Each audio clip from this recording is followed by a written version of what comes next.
बिस्मिल्लाहिर्रहमानिर्रहीम। अस्सलाम वालेकुम dear students, it's me Mohammad Irfan Anwar, your chemistry teacher. Well dear students, आज हमारा एमडी कैट का लेक्चर नंबर 15 है, जिसमें हम यूएचएस का फिजिकल केमिस्ट्री का टॉपिक 5 पढ़ेंगे, जो कि केमिकल एनर्जेटिक्स से एसोसिएटेड है। So let's move towards the lecture और देखते हैं कि आज के लेक्चर में हमने क्या पढ़ना है। डियर स्टूडेंट्स, सबसे पहले हम आज के लेक्चर में जो कोर्स कंटेंट है एमडी कैट का, उसके मेन पॉइंट्स और उससे रिलेटेड हर चीज के बारे में जानते हैं जो हमने पढ़ना है। आपके सामने एक स्लाइड है।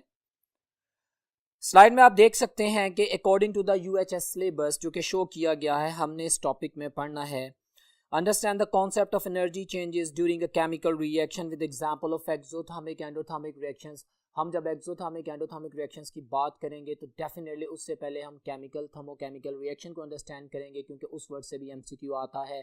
थर्मोडायनामिक्स को डिफाइन करेंगे एंड डेफिनेटली फिर उसी तरह enthalpy changes of the reaction, जिसमें एंथैल्पी ऑफ फॉर्मेशन होगी, एंथैल्पी ऑफ कंबस्शन होगी, एंथैल्पी ऑफ न्यूट्रलाइजेशन होगी, enthalpy of ionisation energy, electron affinity, all kind of the energy changes की बात करेंगे। ठीक है, फिर आपके सामने पॉइंट पे लिखा हुआ है बॉन्ड एनर्जी और लैटिस एनर्जी की बात होगी।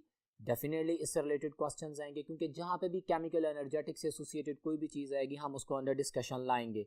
सो सिलेबस आप लोगों के सामने है। इसके अलावा हैसेस law of constant heat summation की बात होगी, और इसकी जो आयनिक क्रिस्टल्स के ऊपर एप्लीकेशन है which is about the Born Haber cycle, उसकी भी बात होगी। सो डियर स्टूडेंट्स, अभी हम लेक्चर का आगाज करते हैं। आप देखें अपने सामने व्हाइट बोर्ड पर, आपके सामने सबसे पहले मैंने एनर्जी को डिफाइन किया है, because when we people are going to discuss about the chemical energetics, तो हमें पता होना चाहिए कि एनर्जी है क्या। एनर्जी की डेफिनेशन वेरी सिंपल है, the ability of a body to do any kind of the work, to perform something, that is called as energy. Basic definition energy की सिंपल लाइन में बोल दिया, क्योंकि ये भी एमडी कैट के एमसीक्यूज में पूछा जाता है, पूछा जा सकता है। इसको मॉडिफाई करके किसी हिडन जो ऑप्शंस की फॉर्म में पूछ सकता है, सो हमें पता होना चाहिए। फिर इसके ऐसे यूनिट्स की बात कर रहे हैं, यूल्स होते हैं हमारे पास, जूल्स, और फिर जो हमारे पास 1 जूल इज इक्वल टू 10⁻⁻⁷ अर्ग्स, ये भी एक यूनिट है। एक दूसरा सिस्टम है सिस्टम इंटरनेशनल के अलावा, जिसमें हमें पता होना चाहिए। इसी तरह कैलोरीज में, और 1 joule is equal to 0.239 calorie, या 1 calorie is equal to 4.184 joule हम जानते हैं। ये सारे एमसीक्यूज हैं, बेसिक इंफॉर्मेशन है। एनर्जी को डिफाइन कर दिया, उससे रिलेटेड हमने उसके यूनिट्स की बात कर ली, जो कि जरूरी थी, समझना था। अब हम बात करते हैं thermochemistry.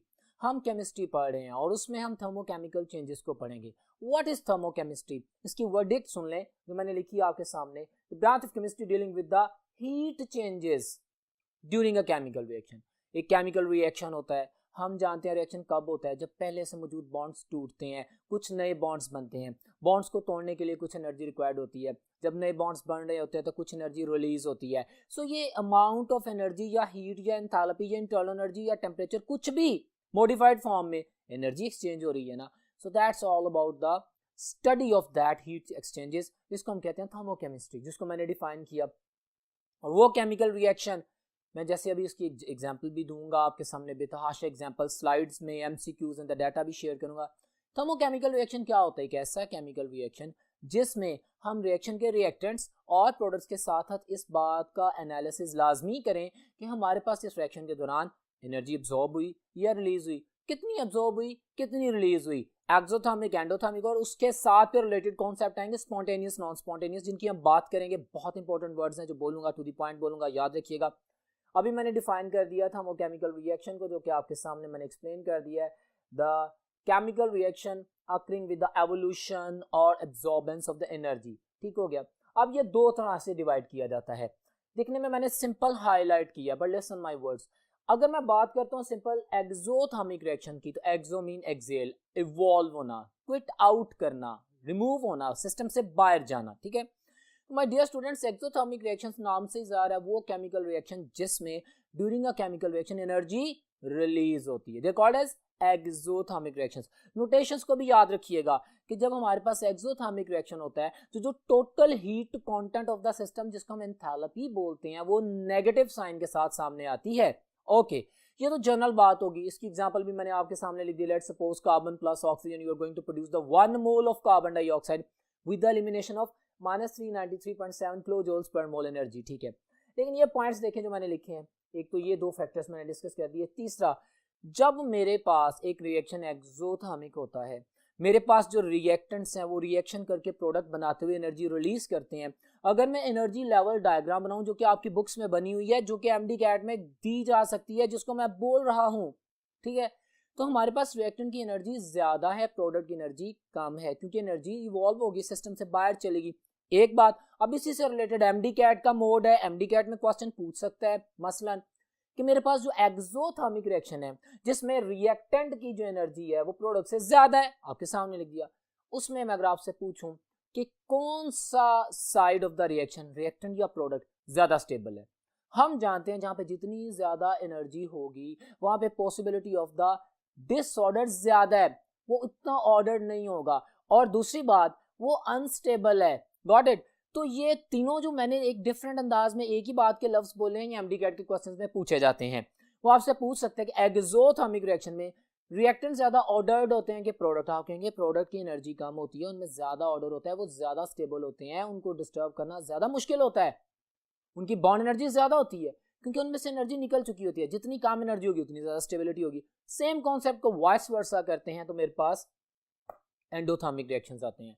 What do you mean by endothermic reactions? What do you mean by endothermic reaction? नाम से जाहिर है all those chemical reaction कि जिसमें जब एक रिएक्टेंट अपनी प्रोडक्ट में कन्वर्ट होता है तो तब तक नहीं होता जब तक उसमें एनर्जी ऐड ना की जाए। They absorb the energy from the surrounding. They are called the endothermic reactions. Okay, बात तय होगी। अब ये देखिए, इसको मैंने वही उसके वॉइस वर्सा चल रहा हूँ, एंथैल्पी चेंज डेल्टा एच इसमें पॉजिटिव साइन के साथ शो की जाएगी क्योंकि एनर्जी सिस्टम के अंदर ऐड हुई है। बड़ी अहम बात है, दिखने में बड़ी सिंपल और सादा सी बात है, but my dear students is important to revise that, क्योंकि इसी में से यही सिंपल से एमसीक्यूज बना के पूछेगा और आपको पता होना चाहिए। ठीक हो गया? फिर दूसरी बात देखें, अब वही कॉन्सेप्ट रिवाइज करते हैं। हमारे पास एंडोथर्मिसिटी हुई, सिस्टम एनर्जी आई, हमारे पास रिएक्टेंट की एनर्जी कम थी, प्रोडक्ट की एनर्जी ज्यादा है, इसी को रिप्रेजेंट कर रहा हूँ। हमारे पास जो एंडोथर्मिक रिएक्शन है उसमें रिएक्टेंट की एंथैल्पी प्रोडक्ट एंथैल्पी से कम होती है। अब उसी तरह मैं अगर पूछ लूं कि एंडोथर्मिक रिएक्शन में कौन सी साइड ज्यादा स्टेबल है, तो आप कहेंगे ऑफ कोर्स रिएक्टेंट साइड ज्यादा स्टेबल है, क्योंकि इसमें एनर्जी ऐड की गई है, इसमें एनर्जी कम थी, प्रोडक्ट की एनर्जी ज्यादा है, तो जो हाई एनर्जी पे होता है उसकी स्टेबिलिटी कम होती है। Very simple, very easy, it's a kind of revision which is necessary to understand this chemical energetics. Got it? तो ये मैंने आपके सामने कुछ एग्जांपल्स भी लिख दी हैं। अच्छा, ये मैं रिएक्शन फॉरवर्ड और बैकवर्ड फॉर्म में इनकी साइन चेंज करके मैग्नीट्यूड सेम रहेगी। वॉच दिस, ये प्लस 285.5 है ना, इस डायरेक्शन में मैग्नीट्यूड सेम रहेगी, लेकिन अगर इसको मैं रिवर्स करूंगा, हाइड्रोजन ऑक्सीजन का कॉम्बिनेशन करके वाटर बना रहा हूं, या मैं इस रिएक्शन को रिवर्स करने की, वैसे तो गैस को रिवर्स नहीं कर सकते हम, कार्बन कंटेंट को अलग नहीं करते, just for you people explain करने के लिए कि अगर मैं रिएक्शन रिवर्स करता हूं तो मेरे पास magnitude of the enthalpy same रहती है बट साइन चेंज हो जाता है। ये जो मैंने लाइन बोली है ये एमडी कैट का वो क्वेश्चन है जो पास्ट पेपर्स में पूछा जा चुका है और अभी भी पूछा जा सकता है कि हमारे पास मैग्नीट्यूड और साइन के साथ क्या होता है। तो आप कहेंगे magnitude remain same while reversing any kind of a thermochemical reaction but sign will be changed. Got it? तो ये आपके सामने कुछ बेसिक इंफॉर्मेशन दी गई। अब इसके मजीद बारे में, इसके रिएक्शंस के बारे में बात करते हैं नेक्स्ट बोर्ड पे। जी तो डियर स्टूडेंट्स, देखें आपके सामने नेक्स्ट बोर्ड पे मैंने कुछ और वर्ड्स लिखे हैं नेसेसरी फॉर द रिवीजन, क्योंकि अगर उसने सिर्फ एनर्जी की बात की है तो ये तमाम कॉन्सेप्ट रिलेट करते हैं। ऐसा नहीं हो सकता कि हम सिर्फ एक वर्ड को पढ़ें और सिर्फ उसी को पढ़ें। This is MDCAT lecture, he can ask the question and he used to ask the question. आप टेस्ट में भी देखेंगे कि एमडी कैट के पेपर्स में ऐसे क्वेश्चंस आए हुए हैं, इसलिए उसको एक्सप्लेन करने के लिए जो वर्ड स्पॉन्टेनियस मैंने लिखा, खुद ब खुद छोटा सा वर्ड लिखा है पॉइंट में कि वो तमाम रिएक्शंस जो खुद ब खुद हो जाते हैं, विच अकर एट देयर ओन, जो कि खुद ब खुद हो जाते हैं। यूजुअली, पॉइंट सुनिएगा, usually, not always, not always, usually, क्योंकि स्पॉन्टेनियस रिएक्शन में जब प्रोडक्ट बनती है तो एनर्जी रिलीज होती है, तो they are usually exothermic, but there are many reactions which are spontaneous but they are endothermic. जैसे इवेपोरेशन, बड़ी कॉमन सी बात है, आप लोग पढ़ते हैं। Got it? तो स्पॉन्टेनियस रिएक्शन की भी मैं बात कर रहा हूं। मैंने इन जनरल कहा कि स्पॉन्टेनियस रिएक्शन वो होते हैं विच अकर एट देयर ऑन, वो फिर एक दफा स्टार्ट होके होते जाते हैं, उन्हें किसी और एक्सटर्नल असिस्टेंस की जरूरत नहीं होती।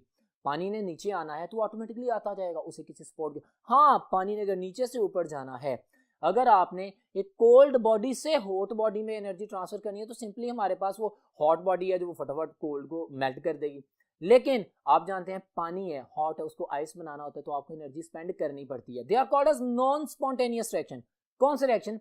which do not occur at their own, which need any kind of the external assistance, so they are called as non-spontaneous reaction। और once again वही लाइन, usually in general जो non spontaneous reaction है, चूंकि वो external assistance से हो रहे होते हैं, तो हमारे पास ये usually they are the non spontaneous reactions are the endothermic, लेकिन नॉट ऑलवेज। मैं बार बार बात कर रहा हूँ, इंपॉर्टेंट पॉइंट एक्सप्लेन कर दिया आपके, बहुत एमसीक्यूज को हेल्प आउट करेंगे, अभी प्रैक्टिस करते हैं। अब मैंने फिर कुछ बात की, जब हम केमिकल रिएक्शन पढ़ रहे हैं, जब हम थर्मोकेमिस्ट्री पढ़ रहे हैं, जब हम उसके अंदर हीट लॉस गेन की बात कर रहे हैं, तो हमें पता होना चाहिए ना कि पूरी यूनिवर्स है, हम जानते हैं कि हमारे पास यूनिवर्स की एनर्जी कांस्टेंट रहती है, लेकिन एक फॉर्म से दूसरी फॉर्म में कन्वर्ट होती है। Law of conservation of energy you better know, उसी की बात करूंगा। तो हमें पता होना चाहिए कि जो सिस्टम हम पढ़ रहे हैं, जो अंडर ऑब्जर्वेशन मटेरियल हम पढ़ रहे हैं, उसे क्या कहते हैं, और उसके अलावा जो सिस्टम है उसका भी पता होना चाहिए, ताकि हम डिफरेंशिएट कर सकें। This is science, very simple word, I am not wasting your time, you better know any matter under observation और अंडर द स्टडी और under the analysis, that is called as system. बस वही system है, उस system के अलावा हर चीज surrounding कहलाती है। लेकिन सिस्टम और सराउंडिंग में फर्क कौन कर रहा है? एक इमेजिनरी लाइन या एक रियल लाइन। जैसे एमडी कैट में क्वेश्चन किया जाता है, मैं एक शेयर कर रहा हूं कि एक टाइट्रेशन फ्लास्क में जो फ्लास्क है, टाइट्रेशन फ्लास्क है, उसके अंदर एसिड बेस का रिएक्शन हो रहा है, बाहर एनवायरनमेंट है, जो फ्लास्क है, जो फनल है, वो क्या है? That is boundary, the imaginary line or the real line which separates the system and the surrounding, that is called as the boundary। तो इससे रिलेटेड भी एमसीक्यूज आए हुए हैं, इसलिए मैं इसके ऊपर एनर्जी स्पेंड की for you people, so that you can understand. अब ये मेरी बातें सुन लें, बेसिक्स हैं, सिंपल हैं, क्लैरिटी में। अब मैंने एक सिस्टम पढ़ना है ना, मुझे सिस्टम का पता होना चाहिए कि क्या है, उस सिस्टम का खास मैस होगा, उस सिस्टम के मैस के अंदर कुछ खास एनर्जी ट्रैप होगी, उसकी कुछ इंटरनल एनर्जी होगी, उसका कुछ टेम्परेचर होगा, उसका कुछ वॉल्यूम होगा, उसका कुछ प्रेशर होगा, गॉट इट, ये उसके कुछ फैक्टर्स होंगे जो कि उसको एक्सप्लेन करते हैं, कुछ कंडीशंस होंगी, तो that is called as the state of a system. What is state of a system? मैंने डेफिनेशन लिखी है, conditions of the system is called the state of system. Simple line बोली है, किसी भी सिस्टम की जो भी कंडीशन है, that is state of a system. अब ये एक इनिशियल स्टेट होती है, फाइनल स्टेट होती है। इनिशियल स्टेट ये होती है चेंज से पहले, in before any kind of the change, जो हमारे पास सिस्टम की अपीयरेंस होती है, that is called as the initial state. और एक रिएक्शन होने के बाद, कोई भी प्रोसीजर होने के बाद जो कंडीशन होती है, जो सिस्टम की हालत होती है, जो कंडीशन होती है, that is called as the final state of the system. बड़ी सादा सादा सी बातें हैं, बड़ी क्लियर बातें हैं जो आपको मैं क्लियर कर रहा हूँ। फिर उसके बाद हमारे पास स्टेट फंक्शन, इनका जानना जरूरी है क्योंकि एमडी कैट के क्वेश्चंस में आता है। What is state function, what is path function? दो तरह के फंक्शंस आप पढ़ेंगे थर्मोकेमिकल रिएक्शंस में, थर्मोकेमिस्ट्री में अंडरस्टैंड करने के लिए जरूरी है। वॉच दिस, मैक्रोस्कोपिक प्रॉपर्टी है जी स्टेट फंक्शन, ये नाम से ज़ाहिर है मैक्रो, आप लार्ज लेवल पे इसको स्टडी कर सकते हैं। इनिशियल, आप इनिशियली अगर कहें ना इंटरनल एनर्जी किसी पॉइंट पे, किसी खास समय में, किसी एक यूनिट की, तो ऐसा नहीं हो सकता। एंथैल्पी आप नहीं कैलकुलेट कर सकते माइक्रो लेवल पे। They are the macroscopic properties जो कि initial and the final state पे डिपेंड करती हैं बस। और इसी के साथ related the very very important और बहुत ही अच्छा कॉन्सेप्ट है हमारे पास, ये जो हमारे पास मैक्रोस्कोपिक प्रॉपर्टीज हैं, they depend upon the initial and final state and not on the path followed. ये बड़ा इंपॉर्टेंट पॉइंट है। स्टेट फंक्शन में कोई फर्क नहीं पड़ता कि एक रिएक्शन, ये एक चेंज इनिशियल से फाइनल में आते हुए कितने प्रोसीजर से गुजरी है, कितने स्टेप्स हुए हैं, like that the mechanism of a reaction, it has nothing to do with that, because state function is a macroscopic property, depends upon only on the initial and the final state of the system and not upon the path followed। path change कर दें कोई फर्क नहीं पड़ेगा enthalpy को, got it। so state function होता है, ये macroscopic properties होती हैं, इनको कैपिटल लेटर से शो करते हैं। जैसे मैंने कुछ एग्जांपल दिए हैं, temperature, pressure, volume, entropy, delta S जिसे बोलते हैं, got it। एस उसका कैपिटल में लिखा जाता है, enthalpy H, internal energy E, capital E, got it. तो दिस ऑल आर द, जैसे गिब्स फ्री एनर्जी जो कि स्पॉन्टेनिटी और नॉन स्पॉन्टेनिटी को एक्सप्लेन करती है। क्योंकि मैंने स्पॉन्टेनियस रिएक्शन की बात की, नॉन स्पॉन्टेनियस रिएक्शन की बात की, एफएससी में क्लियर नहीं है Gibbs free energy, but A levels में क्लियर बात की गई है। लेकिन क्वेश्चन आते हैं, क्वेश्चन इसलिए आते हैं कि भाई जब स्पॉन्टेनियस और नॉन स्पॉन्टेनियस रिएक्शन की बात कर दी है और हम थर्मोकेमिकल रिएक्शंस पढ़ रहे हैं, तो हमें पता होना चाहिए ना वो कौन सा फैक्टर है जो किसी भी रिएक्शन की स्पॉन्टेनिटी का या नॉन स्पॉन्टेनिटी का डिसीजन करता है। Gibbs free energy delta G, capital G, that represents the spontaneity and non-spontaneity of the reaction। अगर delta G नेगेटिव है स्पॉन्टेनियस रिएक्शन, अगर पॉजिटिव है तो नॉन स्पॉन्टेनियस रिएक्शन है, याद रखिएगा। Got it. अच्छा, फिर हमारे पास बात होती है स्टेट फंक्शन की, मैंने बात कर दी, एग्जांपल्स मैंने कर दी आप लोगों के सामने। अब पाथ फंक्शन, उसके रिवर्स में चलते हैं। पाथ फंक्शन क्या है? It's a microscopic property, simple, और depend upon the path followed, यानी अगर आप रूट चेंज करेंगे, अगर आप उसके स्टेप्स इंक्रीज करेंगे तो फैक्टर चेंज हो जाएगा। ये वेरी करती हैं ये माइक्रोस्कोपिक प्रॉपर्टीज, ये माइनर स्मॉल चेंज की वजह से भी इफेक्ट होती हैं। They are the path functions, they do not talk about the initial and the final state of the system. बिल्कुल रिवर्स, मैंने सारे पॉइंट्स एलैबोरेट कर दिए, आप लोग भी बेटर जानते हैं। आपके पास आपकी बुक्स में जो डिस्कस किया गया दैट इज हीट, क्यू। अच्छा, इनको स्मॉल लेटर से रिप्रेजेंट करते हैं, मिसाल के तौर पे W and Q। My dear students, this is MD-CAT।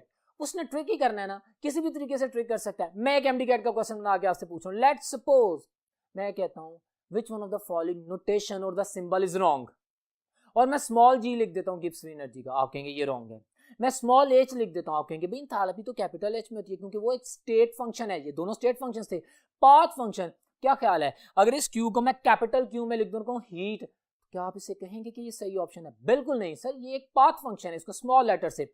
Everything is important in MD-CAT। ये बहुत सिंपल से कॉन्सेप्ट्स हैं, लेकिन इनके ऊपर वर्किंग बहुत ज्यादा जरूरी है ताकि हम कॉन्फिडेंट हो जाएं अपनी नॉलेज के बारे में। तो ये बातें आपके सामने मैंने प्रेजेंट कर दी हैं।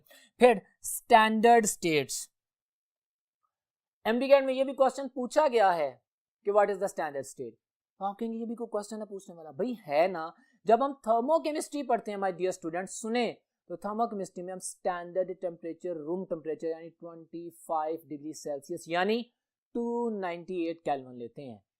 इसलिए बोला कि आपके एफएससी की बुक में जब गैसेस की बात हो रही होती है तो हम स्टैंडर्ड टेम्परेचर 0 डिग्री सेल्सियस को मानते हैं, बट दिस इज, चाहे इसमें गैस की बात हो, थर्मोकेमिस्ट्री जब पढ़ेंगे तो मेरे पास जो स्टैंडर्ड टेम्परेचर है, that know what it is, 25 degree Celsius, 1 atmospheric pressure है।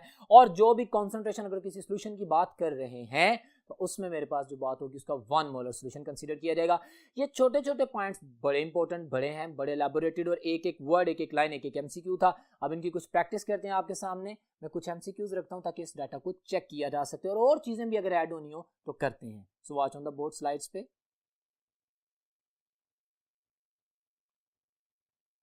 जी तो डियर स्टूडेंट्स, अभी आप एक स्लाइड देख रहे हैं जिसमें मैंने क्वेश्चन शेयर किया है। मैं 2-3-4 क्वेश्चंस रिप्रेजेंट करूंगा जो कि MD-CAT के प्रीवियस पेपर्स के क्वेश्चंस हैं, और फिर आपको पता लगेगा कि जो सारी डिबेट है वो कितनी इंपॉर्टेंट थी। क्वेश्चन आपके सामने आप देख सकते हैं, reactants have higher energy than products. अच्छा, ये एक लाइन बोल दी, reactants have higher energy than products. Okay, अब बात करते हैं, ये 2013 का MD-CAT का क्वेश्चन है, आपके सामने लिखा हुआ है। कहता है एंडोथर्मिक रिएक्शन, ऑप्शन बीटा कहता है फोटोकेमिकल रिएक्शन, इसकी तो मैंने बात नहीं की अभी। अच्छा, by the way photochemical reaction में भी लाइट एनर्जी रिक्वायर्ड होती है। अच्छा, Charlie option exothermic reaction, non spontaneous reaction. Well, suitable most example क्या बनती है? हमारे पास रिएक्टेंट की एनर्जी ज्यादा है, प्रोडक्ट की एनर्जी कम है, तो इसका मतलब जब रिएक्टेंट से प्रोडक्ट बने एनर्जी रिलीज हुई तो this reaction is exothermic reaction. इसी की प्रैक्टिस की थी ना, very simple. So Charlie option इसका आंसर है। नेक्स्ट क्वेश्चन आपके सामने है, delta H will be given a negative sign. देखा, ये क्वेश्चन आया ना, ये MD-CAT के क्वेश्चंस हैं, MD-CAT के, कि डेल्टा H नेगेटिव साइन कब देता है, पॉजिटिव साइन कब देता है। मैंने अभी लेक्चर में बताया था। ऑप्शंस देखते हैं, आंसर करेंगे। वो कहता है एक्सोथर्मिक रिएक्शन में नेगेटिव साइन, जी बिल्कुल यही आंसर है। बाकी ऑप्शंस भी पढ़ लेते हैं, ट्रेडिशन है ना बाकी ऑप्शंस पढ़नी है। डिकम्पोजिशन रिएक्शन, इसकी बात नहीं। Most dissociation reaction, endothermic reaction में तो मेरे पास पॉजिटिव होता है। वेरी सिंपल, डेल्टा H की वैल्यू नेगेटिव कब होती है? जब हमारे पास एक्सोथर्मिसिटी हो रही हो, जब सिस्टम में से एनर्जी निकल रही हो, क्योंकि chemistry deal with the system जिसके अंदर चेंज हो रही है। ये जब हम थर्मोडायनामिक्स की बात अभी करेंगे तो हम work done by the system and on the system, उसके पे भी नेगेटिव पॉजिटिव की नोटेशंस का ख्याल रखेंगे, इसलिए इसके ऊपर एम्फसाइज कर रहा हूं। एक और question my dear students in front of you, informative question है, डिस्कसिंग क्वेश्चन है। क्वेश्चन कहते हैं, if an endothermic reaction is allowed to take place rapidly in the air, endothermic reaction है जैसे एनर्जी चाहिए जो एब्जॉर्ब करेगा, जो कि डेल्टा H पॉजिटिव है, got it, in the air, the temperature of the surrounding air, option A कहते हैं remains unchanged, increases, decreases, first increases then decreases. What did you say? Very simple, endothermic reaction है, rapidly कर रहे हैं, उसने फौरी तौर पे सराउंडिंग से एनर्जी एब्जॉर्ब कर ली। जब उसने सराउंडिंग से एनर्जी कंटेंट को एब्जॉर्ब कर लिया तो आप लोगों के पास जो सराउंडिंग का टेम्परेचर है वो डिक्रीज कर जाएगा, got it. So Charlie option is my answer, which is very much clear answer for all of you. Well dear students, अब हम नेक्स्ट बोर्ड पे चलते हैं और देखते हैं कि वहां पे क्या इंफॉर्मेशन है। जी तो डियर स्टूडेंट्स, अब हम बात करेंगे इंपॉर्टेंट एंथैल्पीज की। एंथैल्पीज डिफाइन करेंगे, एंथैल्पीज को ऑब्जर्व करेंगे और आप मेरा एक एक वर्ड सुनेंगे। मैंने ये इससे रिलेटेड तमाम data for your help, for your convenience, for your maximum practice for MDCAT slides में रखा है। तो अभी आप इंपॉर्टेंट एंथैल्पीज के हवाले से जो बात करेंगे वो स्लाइड्स पे भी आप देखें, आपके सामने एक स्लाइड है जिसे मैं डिस्कस करने जा रहा हूं। आप देख सकते हैं डियर स्टूडेंट्स, इसके ऊपर मैंने जो हेड आउट किया है इससे स्टैंडर्ड स्टेट्स को तो मैं डिफाइन कर चुका हूँ इसमें, लेकिन वो लिखा है इस स्लाइड में कि conditions where temperature is 298 kelvin, pressure is 1 atmosphere and the concentration is 1 mole, और इसकी हम बात कर चुके हैं। नीचे उसने स्टैंडर्ड एंथैल्पी चेंजेस की बात की है। अच्छा, standard enthalpy change delta H, पहले तो मैं डेल्टा एच को डिफाइन करूँ, the total heat content of the system, that is called as delta H. What is delta E? Internal energy. Internal energy is the sum of two things, kinetic energy plus potential energy. System की, सिर्फ सारे system के molecules की kinetic energy plus potential energy, ये दोनों मिलके internal energy बनाते हैं। क्लियर हो गया? अगर खाली किनेटिक एनर्जी होगी तो दैट इज टेम्परेचर। ठीक हो गया? Enthalpy delta H the total heat content, internal energy kinetic energy plus potential energy का कॉम्बिनेशन होती है, और हमारे पास जो टेम्परेचर है that is nothing but only the kinetic energy of the molecules. फिर इसी तरह उसने उसके साथ आपके सामने डेल्टास लिखा है। Standard entropy, entropy is a measure of disorder. मेरे पास, मैं बता रहा हूं, एफएससी में लैबोरेटरी नहीं है पर एमडीकैट में ये वर्ड आता है इसलिए मैं बोल रहा हूं। माय डियर स्टूडेंट्स, अगर एक सिस्टम हाई एनर्जी पे है तो उसमें डिसऑर्डर ज्यादा है, उसकी एंट्रोपी ज्यादा है। Got it? और एक स्टेबल सिस्टम जिसमें ऑर्डरनेस ज्यादा है तो उसकी एंट्रोपी कम है। Entropy is the measure of disorder. Delta is clear हो गया? Delta mean change. और डेल्टा क्या होता है? फाइनल में से इनिशियल को माइनस करना। जैसे मैंने अभी बोला था, इनिशियल स्टेट और फिर फाइनल स्टेट, जब आपने चेंज इन स्टेट ऑब्जर्व करनी है, डेल्टा मीन चेंज, तो आप फाइनल में से, यानी फाइनल जो चीज है उसमें से इनिशियल वैल्यू को माइनस कर देते हैं। मतलब H2 minus H1 delta H, E2 minus E1 of course delta E। All these concept very simple. और बिल्कुल इसी तरह वो बात करता है स्टैंडर्ड फ्री एनर्जी, जिसे हम गिब्स फ्री एनर्जी कहते हैं, जिसकी मैं बात कर चुका हूं कि ये स्पॉन्टेनिटी और नॉन स्पॉन्टेनिटी को डील करती है, G2 माइनस G1। अच्छा, ये तो एंथैल्पीज। अब इन एनर्जीज में से जो मैंने एंथैल्पी है ना डेल्टा एच, उसकी एक्सप्लेनेशन देनी है एमडीकैट में। ये जो मेरा पॉइंट है जो मैंने आपके सामने एलैबोरेट किया, स्लाइड आपके सामने, मैं उसके सामने एक एक चीज को एक्सप्लेन करूंगा। मेरा वर्ड सुनिएगा, चीजें नोटिफाई भी कीजिएगा और इसको भी नोट डाउन कीजिएगा। सबसे पहले इस टेबल में जो मैंने तस्करा किया है आप लोगों के लिए, वो देखिए उसने सबसे पहले एंथैल्पी ऑफ रिएक्शन लिखी है। इसको सिंबलाइज किससे करते हैं? Delta H. और ये भी एमसीक्यू में पूछा जा सकता है। ये सिंबल सामने आ गया, आप लोगों के सामने उसका नाम भी बोल दिया कि एंथैल्पी ऑफ द रिएक्शन क्या होती है। उसकी डेफिनेशन सुने। ये सारी enthalpy changes for 1 mole of the substance होंगी, लेकिन रेपिटेशन में आपने उस वर्ड का मेन डेफिनेशन सेम रहेगी, लेकिन वो जो रिएक्शन या कंबस्टन या न्यूट्रलाइजेशन, इसमें जो चेंज आएगी उसको नोट करना है। फॉर एग्जांपल, इसकी डेफिनेशन करता है, it is amount of the heat energy absorbed और एवॉल्व्ड, एब्जॉर्ब्ड एंड एवॉल्व्ड, अंडरलाइन कीजिएगा। एमडीकैट का क्वेश्चन है, क्यों, कैसे, सुने। Enthalpy of reaction may be positive, may be negative, it may be endothermic, it may be exothermic. MDCAT में इस बात का पूछना है, क्यों, अभी आपको पता लगेगा जब मैं आगे वाली एग्जांपल्स को दूंगा। When the certain number of the moles, of course 1 mole consider कर लेते हैं, react together completely to give a product. हमारे पास carbon plus oxygen, carbon dioxide, मैं कहता हूं -393.7 किलोजूल पर मोल एनर्जी है, जैसे अभी मैंने प्रेजेंट किया था आपको थोड़ी देर पहले। C प्लस O2, कार्बन और ऑक्सीजन से कार्बन डाइऑक्साइड बन गया, एंथैल्पी ऑफ फॉर्मेशन है। इसकी मिसाल मैंने दी है, इसकी खास वजह क्योंकि एमडीकैट का बहुत मशहूर सवाल है, कार्बन डाइऑक्साइड का बनना, कार्बन का बर्न होना एक्सेस सप्लाई ऑफ ऑक्सीजन में कार्बन डाइऑक्साइड बनाता है। ऑफ कोर्स मेरे पास एक ही मटेरियल बन रहा है ना, दो रिएक्टेंट मिलकर एक प्रोडक्ट बना रहे हैं, enthalpy of formation of carbon dioxide plus ये enthalpy of reaction, let's suppose ना, प्लस आप लोगों के साथ ये एंथैल्पी ऑफ कंबस्टन भी है, एनर्जी रिलीज हो रही है। ठीक है, तो कार्बन डाइऑक्साइड में इस चीज का ध्यान में रखना है। बाकी उसने आपके सामने डिफरेंट रिएक्शन दे दी, हाइड्रोजन ऑक्सीजन को मिला रहा है, जैसे मैंने अभी मिसाल दी थी 285.5 किलोजूल, प्लस और माइनस, फॉरवर्ड एंड बैकवर्ड दोनों में आपके सामने क्लैरिटी है। तो यहाँ पे चूंकि फॉर्मेशन हो रही है, energy required, endothermic reaction, enthalpy of the reaction. Got it? दूसरे नंबर पे आप देख रहे हैं enthalpy of the formation. Enthalpy of the formation, it is the amount of the heat energy absorbed और evolved when 1 mole of a compound is formed from its element. जैसे मैंने भी कार्बन डाइऑक्साइड की बात की है ना, रिएक्शन हो गया, रिएक्शन इनकम्प्लीट भी होते हैं। रिएक्शन एक रिएक्टेंट के प्रोडक्ट में कन्वर्ट होने के लिए डिफरेंट स्टेप्स होते हैं, पहले वाली की बात कर रहा हूं, तो डिफरेंट स्टेप में रिएक्शन तो होता है, तो जहां पे भी सिर्फ रिएक्शन होगा तो that is enthalpy of reaction. जैसे कार्बन से कार्बन मोनोऑक्साइड बनती है, उसकी एंथैल्पी अलग है, एंथैल्पी ऑफ रिएक्शन। लेकिन कार्बन से कार्बन डाइऑक्साइड बनती है, कंप्लीट मॉलिक्यूल फॉर्म होता है, तो एंथैल्पी फॉर्मेशन। क्लियर है? हर रिएक्शन की अपनी एंथैल्पी होती है, लेकिन फॉर्मेशन की डेफिनेशन सुने कि रिएक्टेंट से, बेसिक एलिमेंट से वो प्रोडक्ट बना रहा है। Got it? तो इसको ध्यान में रखना है। तो ये आपके पास आ जाता है एंथैल्पी फॉर्मेशन। ये भी एब्जॉर्ब्ड और evolved, may be positive, may be negative, ये इंपॉर्टेंट पॉइंट है। तो अब आपको पता लग गया कि एंथैल्पी ऑफ रिएक्शन या enthalpy of formation exo endo दोनों में हो सकती हैं, पॉजिटिव नेगेटिव वैल्यू हो सकती हैं। मैं इसके एंड में एमडी कैट का एक क्वेश्चन शेयर करूंगा, फिर आपको अंदाजा होगा। फिर उसके नीचे आप दूसरी स्लाइड में देखें, टेबल बना हुआ है ना जो नीचे, वो लिखा हुआ है एंथैल्पी ऑफ एटोमाइजेशन। किसी एलिमेंट से, कंपाउंड से नहीं, किसी एलिमेंट से उसको एनर्जी दे के उस एलिमेंट से उसके एटम्स को अलहदा करना, एक एटम को अलहदा करना। It is the amount of energy required to form an atom from its element. From its element compound कहेगा। एमडी कैट में क्वेश्चन आया हुआ है, कंपाउंड ऐड करता है, तो फिर वो सारा कॉन्सेप्ट बच्चा कंफ्यूज होकर उसको गलत कर सकता है। Atomisation, it is always energy required, it is always positive, it is always endothermic. Got it? अब आपको पता चल रहा है कि enthalpy change of atomisation is always positive. Then enthalpy of neutralisation आप देख रहे हैं, आपके सामने है। एंथैल्पी ऑफ न्यूट्रलाइजेशन, क्या न्यूट्रलाइजेशन? एक एसिड एक बेस से रिएक्शन करता है, वेरी सिंपल। हमारे पास सॉल्ट बनता है, वाटर बनता है, गॉट इट। हमारे पास एक स्ट्रॉन्ग एसिड स्ट्रॉन्ग बेस से रिएक्शन करता है, एक वीक एसिड वीक बेस से रिएक्शन करता है, एक स्ट्रॉन्ग एसिड वीक बेस से रिएक्शन करता है, एक स्ट्रॉन्ग बेस वीक एसिड से रिएक्शन करता है। इन चारों केसेस में न्यूट्रलाइजेशन होती है। क्यों? क्योंकि वाटर बनता है। What is enthalpy of neutralization? उसकी डेफिनेशन देखिए, उसके सामने लिखा है the amount of heat energy evolved, only evolved. जैसे atomization always absorbed, enthalpy change of neutralization is always exothermic, it's always evolved, it is always negative. ये words हैं, okay। तो हमारे पास 1 mole of the water is formed from the H positive ion which is coming from the acid and OH negative ion which is coming from the base। हमारे पास ये बनता है।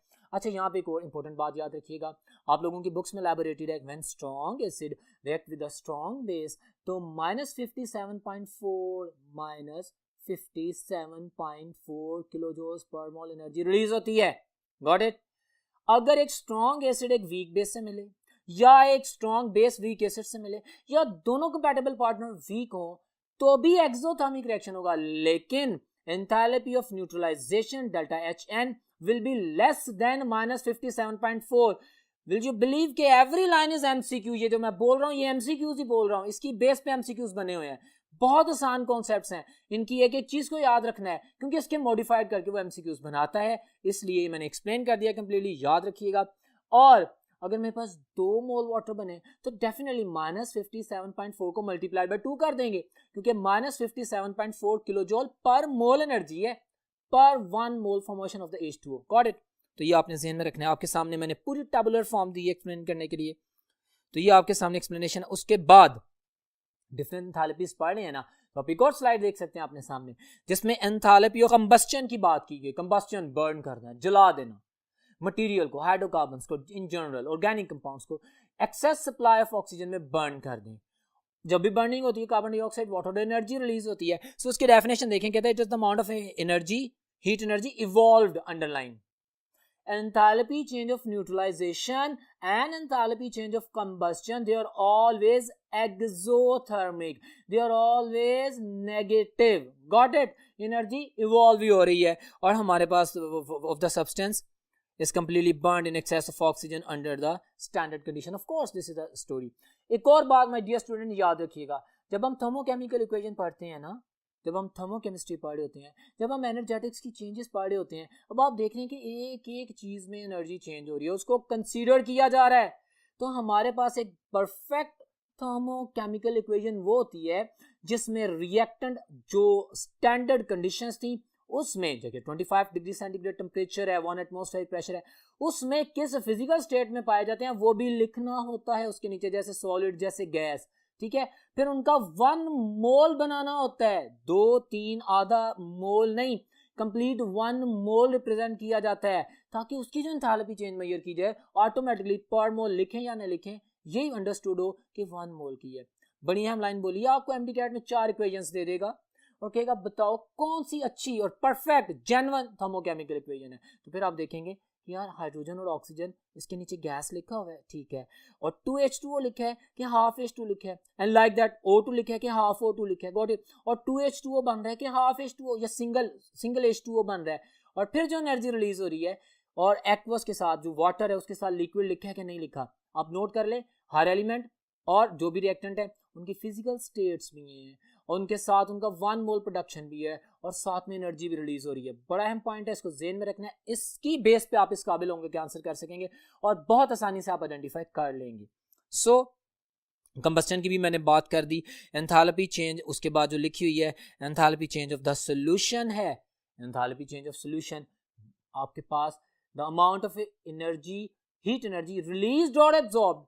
हाँ, ये पॉजिटिव और नेगेटिव होती है, हाँ ये एंड और एक्स होती है। हाँ जी, बहुत से सोल्यूट्स को जब डिसॉल्व किया जाता है एनर्जी रिक्वायर्ड होती है, बहुत से सोल्यूट को जब पानी में डिसॉल्व करते हैं तो एनर्जी रिलीज होती है। दोनों केसेस होते हैं, जैसे अमोनियम क्लोराइड डिसॉल्व करते हैं एंडोथर्मिक प्लस 16.4 किलोजूल पर मोल, ऐसे में सोडियम क्लोराइड को डिसॉल्व करना है या किसी लाइक दैट उनका सोल्यूशन बनाते हैं तो एनर्जी रिलीज नहीं होती है, आपको एनर्जी देनी पड़ती है एंडोथर्मिक। अच्छा गॉट इट, यहाँ पे एक और बात याद रखिएगा, बड़ी आसानी से है, heat of solution, enthalpy change of solution formation में तब हम मेजर करेंगे कि total amount of heat absorbed या evolved when 1 mole of a solute completely dissociate to form infinitely dilute solution। यानी अब वो मजीद dilute ना किया जा सके, सॉल्वेंट ने मुकम्मल तौर पर सोल्यूट के पार्टिकल्स को कवर कर लिया, सराउंड कर लिया, मैक्सिमम रिएक्शन जितना होना था हो गया, मैक्सिमम जो भी सोल्वोलिसिस होना था वो हो गया। Got it. तो ये एनर्जी ऑफ सोल्यूशन है। आपके सामने एग्जांपल्स भी दे दी गई हैं, जैसे मैंने अमोनियम क्लोराइड की बात की। Everything is in front of you. Well, my dear students, that was all about the energetics regarding the enthalpy changes, जिसमें मैंने बात की एटोमाइजेशन की, जिसमें मैंने सोल्यूशन की, फॉर्मेशन की, कंबस्टन की, रिएक्शन की, सारी बातें आपके सामने की हैं। फिर जिसमें मैंने डिफाइन किया कि एटोमाइजेशन इज ऑलवेज पॉजिटिव। यहाँ पे मैं एक चीज और ऐड करूंगा, एंथैल्पी चेंज ऑफ आयोनाइजेशन। हमने बोन एबो साइकिल पढ़ना है ना, हमने सोडियम का आयनाइज करना है ना, हमने उससे इलेक्ट्रॉन रिमूव करना है ना, the amount of energy required, मैं पहले भी कई लेक्चर्स में बता चुका हूं, it is the amount of energy always required, it is always endothermic.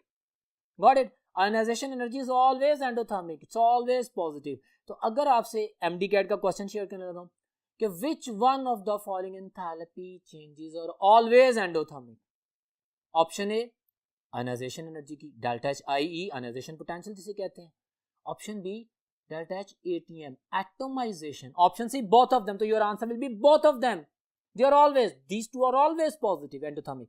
इसी तरह अगर मैं कह देता हूं which of the following enthalpy changes are always exothermic, they are always negative, delta H की वैल्यू नेगेटिव, किसी भी तरह मैं पूछ लूं एमडी कैट में, और मैं कह दूं कि मेरे पास एंथैल्पी चेंज ऑफ न्यूट्रलाइजेशन है, ऑप्शन बी में एंथैल्पी चेंज ऑफ कंबस्टन है, option C both of them, तो my answer will be both of them. इसके अलावा अगर मैं सॉल्यूशन की बात करूं, रिएक्शन की बात करूं, फॉर्मेशन की बात करूं, तो they may be positive, they may be negative. Clear हो गया। ये एमडी कैट के क्वेश्चन जो शेयर किए। अब हम बात करते हैं, आपके सामने बोर्ड में आप देख सकते हैं, बॉन्ड एनर्जी की। Well my dear students, what is the bond energy? हम इसको इस तरह देखते हैं, अच्छा मैं लैटिस एनर्जी बॉन्ड एनर्जी को कोरिलेट करता होता हूं। मेरे पास बॉन्ड बना, सादा लफ्जों में बॉन्ड बनते वक्त जितनी एनर्जी रिलीज हो गई, अच्छा, या उस बॉन्ड को तोड़ने के लिए जितनी एनर्जी चाहिए, दोनों बराबर हैं, ठीक है। क्रिस्टल लैटिस बनी हुई है, उसके तमाम 1 मोल स्टैंडर्ड, उसके बॉन्ड्स को तोड़ने के लिए, सारे बॉन्ड्स को तोड़ने के लिए जितनी एनर्जी चाहिए, अच्छा, बॉन्ड एनर्जी। और वो जब बॉन्ड बने थे गैसियस आयन से तो उतनी अमाउंट में एनर्जी रिलीज हुई थी, that is called as lattice energy. तो ये दोनों साथ साथ चलती हैं। इसको भी मैंने एक स्लाइड से एलैबोरेट किया, आप सामने देख सकते हैं, very informative slide bond energy की, जो कि आपके सामने प्रेजेंट की गई है। अब देखें बॉन्ड एनर्जी, इसमें सबसे पहले मैंने डिफाइन किया, आप डेफिनेशन देख सकते हैं जो मैंने बोला, the bond energy is the average amount of energy required to break all the bonds present in 1 mole of the under observation material, ठीक है। ऑल द बॉन्ड्स, सारे बॉन्ड टूटे, जितने बॉन्ड को तोड़ने के लिए एनर्जी चाहिए, बॉन्ड एनर्जी है। फिर उसके बाद जो फैक्टर्स हैं, ये इंपॉर्टेंट है, इन 3-4 फैक्टर्स के ऊपर एमसीक्यूज पूछे जाते हैं, इनको मैं डिटेल में डिस्कस कर रहा हूं, आपके सामने स्लाइड है। फैक्टर 1 में आप देख सकते हैं, मैंने कहा कि bond energy is directly proportional to the bond order. आपके पास 2 एटम्स हैं, लेट्स सपोज, भाई इसको मैं एक पूरे मॉलिक्यूल में ले जाता हूं, जितने ज्यादा बॉन्ड्स हैं उनको तोड़ने के लिए उतनी ज्यादा एनर्जी चाहिए होगी, ऑफ कोर्स बॉन्ड एनर्जी उतनी ज्यादा होगी। रिवर्स में चलते हैं तो जितने ज्यादा बॉन्ड बनेंगे, जब वो बने तो उतनी अमाउंट में एनर्जी रिलीज करेंगे ना, उतनी ज्यादा बॉन्ड एनर्जी होगी। क्लियर है? एक फैक्टर होता है नंबर ऑफ बॉन्ड जितने ज्यादा होंगे। आप जानते हैं, अब ऑर्गेनिक पढ़ के आए हैं कि इथेन भी बर्न करता है, इथीन भी बर्न करता है, इथाइन भी, जैसे एसिटाइलिन कहते हैं, वो भी बर्न करता है। मैक्सिमम अमाउंट ऑफ एनर्जी किस में रिलीज होती है? एसिटाइलिन में, जिसको ऑक्सी एसिटाइलिन फ्लेम में आप लोग यूज करते थे। क्यों? वही 2 कार्बन है ना, वही कुछ हाइड्रोजन है ना, वही कार्बन डाइऑक्साइड है, वही वाटर है।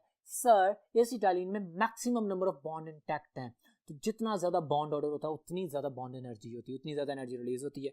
दूसरा factor, bond energy is inversely proportional to the bond length और द साइज ऑफ एटम। जारी बात है, जैसे जैसे size of a partner atom increase करता जाता है, तो उसका जो दो न्यूक्लियर के दरमियान डिस्टेंस अब बढ़ता जाता है, जिसे बॉन्ड डिस्टेंस कहते हैं।